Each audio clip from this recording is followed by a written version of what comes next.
Salut tout le monde. Prêt pour une discussion qui va vous ouvrir l'esprit et, qui sait, changer votre façon de voir la santé? Aujourd'hui, on va parler sérieusement, mais sans se prendre la tête. Le sujet, c'est la prostate, cette petite glande qui a un impact énorme dans la vie des hommes. Et ce n'est pas tout.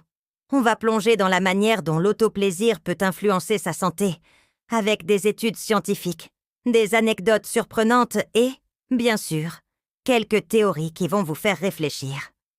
Alors, prenez un thé, un café ou installez-vous confortablement parce que cette conversation s'annonce intense. On commence par les bases. La prostate, c'est une glande du système reproducteur masculin à peu près de la taille d'une châtaigne, située juste sous la vessie. Elle aide à produire les fluides qui composent le sperme, mais avec le temps, elle peut montrer des signes qu'il faut surveiller. Vous connaissez l'idée du « si ça ne fait pas mal, pas de souci » ? Eh bien, avec la prostate, ça ne marche pas toujours comme ça.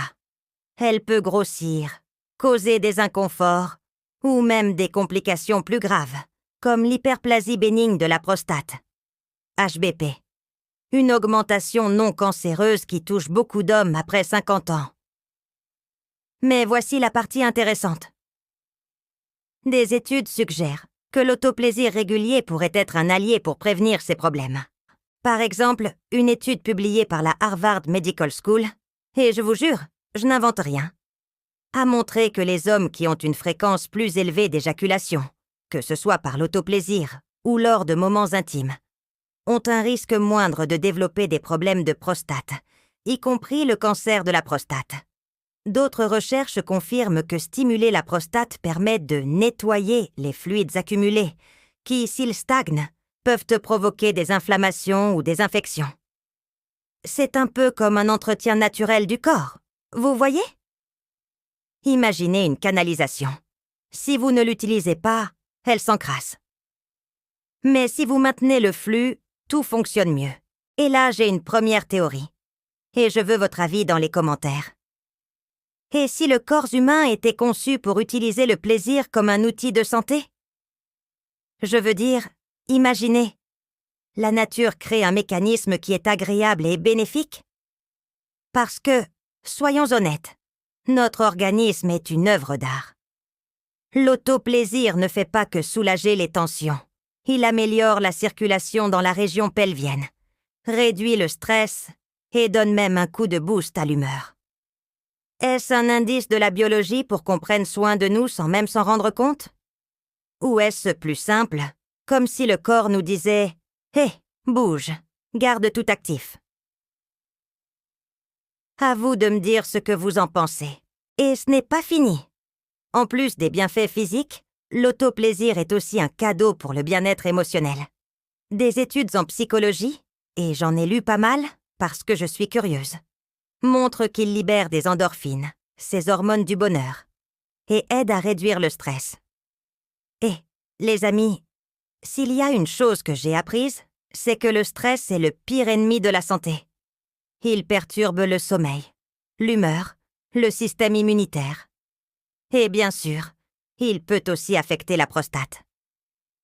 Alors, est-ce que prendre soin de sa santé intime, c'est aussi une façon de protéger son esprit du chaos quotidien? Je parie que oui. Le corps et l'esprit sont inséparables. Et ignorer ce lien, c'est comme essayer de résoudre un puzzle avec des pièces manquantes. Petite pause pour un moment de réalité. Tout le monde ne se sent pas à l'aise avec l'autoplaisir. Et c'est parfaitement OK. Que ce soit pour des croyances personnelles, des raisons culturelles, ou juste parce que ce n'est pas votre truc, l'important, c'est d'écouter votre propre rythme. Il n'y a pas de recette universelle pour la santé. Mais ce qui m'intrigue, c'est le tabou qui entoure encore ce sujet. Pourquoi est-ce qu'on rougit encore quand on parle de santé intime? Est-ce parce que la société a mis ces discussions sous clé? Ou est-ce qu'il manque simplement d'informations? Je me souviens d'un ami qui m'a dit un jour « Personne ne m'a appris que prendre soin de ça, c'est aussi naturel que se brosser les dents. » Ça m'a marqué. Peut-être que le premier pas pour prendre soin de sa prostate, c'est de normaliser ces conversations. En parlant de soins, laissez-moi vous raconter une petite anecdote. L'autre jour, j'ai vu un post sur X d'un gars qui expliquait qu'il avait commencé à se renseigner sur la prostate après avoir ressenti de légers inconforts. Il est allé voir un médecin, a fait des examens et a découvert que c'était juste une petite inflammation, mais que ça aurait pu devenir plus sérieux s'il avait ignoré les signes. Ça m'a fait réfléchir. Est-ce qu'on ne fait pas attention parce qu'on pense que les hommes n'ont pas à s'en soucier?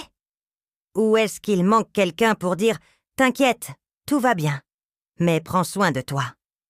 Des histoires comme celle-là rappellent que la prévention, c'est tout. Pour ceux qui se demandent « Ok, mais qu'est-ce que je peux faire pour prendre soin de ma prostate ?» Voici quelques conseils basés sur des études et un peu de bon sens. Bougez. Les activités physiques comme la marche, la natation ou le vélo sont excellentes pour la circulation et aident à garder la prostate en forme. 30 minutes par jour, et ça fait des miracles. Buvez beaucoup d'eau. L'hydratation, c'est la vie. Ça garde les voies urinaires propres et réduit le risque d'infection. Mangez équilibré. Les fruits, les légumes, les noix et les aliments riches en antioxydants, comme les tomates ou le brocoli, sont vos alliés pour une prostate en santé. Soyez attentifs aux signaux. Une douleur en urinant, une envie constante d'aller aux toilettes ou un inconfort. N'ignorez pas, consultez un médecin. Détecter tôt peut tout changer. L'autoplaisir, si vous voulez. Si ça fait partie de votre routine, faites-le tranquillement. C'est naturel et ça peut être une forme de soin personnel. Et avant de vous laisser, je vais lancer une dernière théorie, parce que j'adore les mystères. Et si parler ouvertement de la santé intime pouvait transformer notre façon de voir le soin de soi? Imaginez un monde où discuter de la prostate ou de l'autoplaisir serait aussi banal que parler de sport ou de régime. Est-ce que ça n'encouragerait pas plus de gens à prendre soin d'eux sans peur du jugement? Moi, je crois que oui.